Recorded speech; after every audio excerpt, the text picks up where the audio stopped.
నాయకులైన సూర్యప్రకాశం గారికి, ఇక్కడికి వచ్చిన మీ అందరికీ, పోలీసు అధికారులు అందరికీ నమస్కారం. ఉత్సవ కార్యకర్తలు నన్ను మాట్లాడమన్నందువల్ల ఈ జనసేన సంస్థ తరఫున 3 ముక్కలు చెప్పడం నా ధర్మంగా నేను భావిస్తున్నాను. ఏ కళకైనా సరే జాతి భేదం అన్నది లేదు. అందువల్ల ఈ ప్రాంతీయ కళా విశేషాన్ని, ప్రతిష్టను అందరికీ చాటి చూపే కొన్ని మహత్కార్యాలను ఈ సంస్థ కొంతకాలంగా నిర్వహిస్తోంది. ఇప్పుడు ఛత్రపతి శివాజీ యొక్క విగ్రహావిష్కరణోత్సవం జరిపిస్తున్నాం. ఛత్రపతి శివాజీ, ఛత్రపతి అంటే రాజులకు రాజు అని అర్థం. వీరి చరిత్రకాలం 1627 మొదలుకొని 1680 వరకు. శివాజీ సామ్రాజ్యం మన ప్రాంతాల వరకు వ్యాపించింది. 1677-78లో వీర శివాజీ తన శివాజీ కథ గురించి 4 మాటలు చెప్పారు. శివాజీ కథాగిరి ఏం రాయలేదండి, కదయ్యా. ఇప్పుడు మాట్లాడాను, ఆయన ఏదో మహావీరుడు అని చెప్పాడే. అతను మహావీరుడే కాదు, మరాఠీ వీరుడు, పెద్ద రాజా. ఆ కాలంలో మనకి మళ్ళీ పార్టీ ఒకటి పెట్టి లెక్కలేనన్ని ఓట్లు పొంది లీడింగ్ గెలిచారు. విషయం తెలియకుండా మీరు రాజకీయాలకు వచ్చారేంటయ్యా? వీర శివాజీ గురించి మీకేం తెలీదా? ఊరికి అనవసరంగా వాకండి. మాట్లాడి ఆయన విషయం తెలిసిన వాళ్ళ ఉన్నాడు. శివాజీ గురించి ఏం మాట్లాడితే శ్రద్ధగా వినండి. అది అమాంతంగా రిపీట్ చేసి మీ వాయిస్ లో అదరగొట్టండి. అంతే, ఎవరికి తెలుస్తుంది కానండి. ఇప్పుడు శ్రీ సూర్యప్రకాశం గారు వీర శివాజీ విగ్రహాన్ని ఆవిష్కరించి అందరికీ కన్నుల పండుగ చేస్తారు.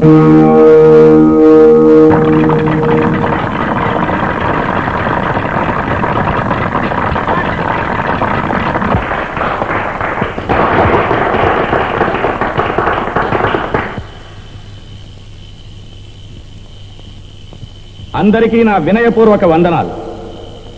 మన దేశం మన దేశమే, విదేశం విదేశమే. ఇక్కడ తెలుగు, అక్కడ ఆంగ్లం. ఇక్కడ పంచెలు, అక్కడ ప్యాంట్లు.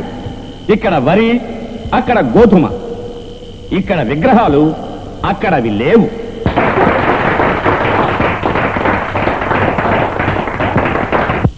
వాళ్ళు కొన్ని విగ్రహాలు చేశారు. ఎంత విజ్ఞానం వృద్ధి పొందినా కూడా మన స్థాయికి వాళ్ళు పెరగనే లేదనే నేను చెప్తున్నా. ఒక దేశంలో ఆనకట్ట కట్టారు. ఆనకట్ట అంటే ఏమిటి? డ్యామ్. డ్యామ్ అంటే ఏమిటి? ఆనకట్ట. నేను వాళ్ళతో చెప్పాను, ఇక్కడ ఏదైనా ఓ విగ్రహం పెట్టండి, చాలా స్థలం ఉంది అని. విగ్రహం అంటే ఏమిటి? మనం ఇక్కడ వీర శివాజీని ప్రతిష్ఠిస్తున్నామే, అదే విగ్రహం. ఒక రాతిని ఉలితో చెక్కి ఆ మహావీరుని తీర్చిదిద్దారు. అతను శ్రీశైలం వరకు వచ్చి వెళ్లారని చెప్పారు. శ్రీశైలం కోవెల దర్శించి వెళ్లాలని వారి ఉద్దేశం. అంతే, వారు అక్కడికి దండెత్తి వచ్చారనేగా దాని అంతరార్థం.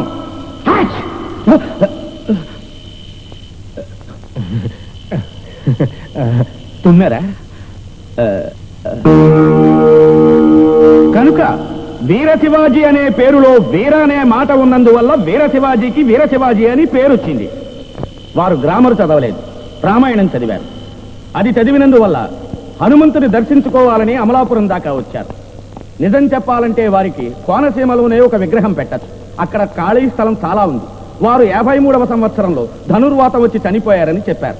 సరైన మందులు లేని ఆ కాలంలో కూడా వారు అంతకాలం జీవించారంటే రాయిలాగా వారిదెంత ఆరోగ్యమైన దేహమో చెప్పండి. అందుకే వారి దేహాన్ని రాతి విగ్రహంగా మనం చూస్తున్నాం. వీర శివాజీ మాటలోనే ఒక బలం ఉట్టిపడుతున్నది. మనకు వారిలాంటి బలము వీరము రావాలి. చిన్న వయసులోనే పాలు తాగేటప్పుడే శివాజీ చరిత్ర గురించి ఉగ్గుబాలతో కలిపించింది నా తల్లి. నా తల్లిగారే ఆ వీర శివాజీ చరిత్రను నాకు చెప్పకుండా ఉండి ఉంటే సంస్కృతి నా గుండె పగిలిపోతుంది.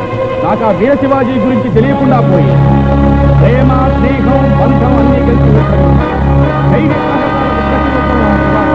న్యాయ ధర్మాలకు ప్రతిబింబం శివాజీ. ఇక్కడే మీకు ఒక పరమసత్యం చెప్తున్నాను. ఒక తల్లి లేనిదే శివాజీ పుట్టి ఉండే అవకాశమే ఉండేది కాదు.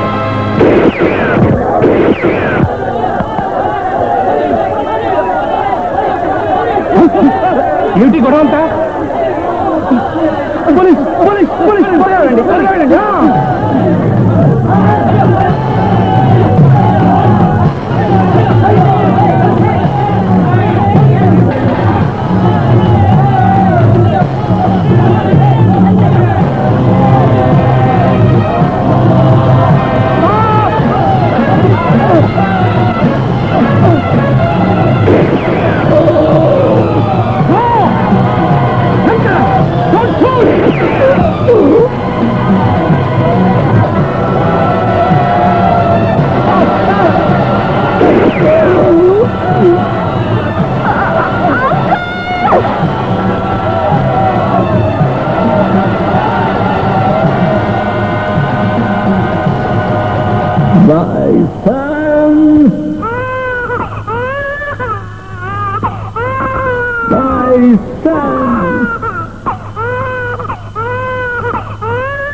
డేవిడ్, దీనిలో సంతకం పెట్టు.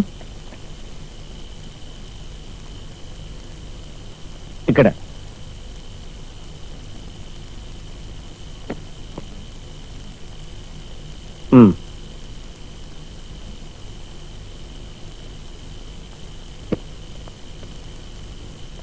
డేవిడ్, ఇది ఇంతవరకు పనిచేసినందుకు జీతం.